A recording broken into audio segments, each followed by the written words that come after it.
Xo'p, qaranglar, mashinani o't oldirish uchun kalitni ochish kerak. 1 2 3 mana.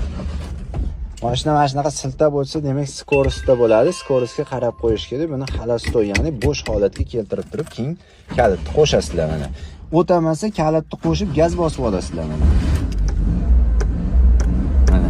Oyoq tagida 3 ta pedal bor. Mana bu nufta, skorostga urish uchun, mana bu tormoz, mana bu gaz mana. Endi qaranglar, mashina yurish uchun nima qilish kerak? Nuftani bosib, skorostni chap tomonga tortib birga urasizlar mana.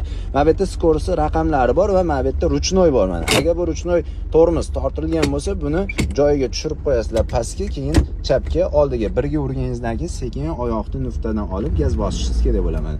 Agar tez olsangiz, ana, mashina o'chib qoladi. Shuning uchun, ya'ni xalastoy qilib turib gazni bosib o'tatdim. Endi nuftani bosib birga urib, sekin oyoqni olib gazni o'ynatib bosish kerak mana.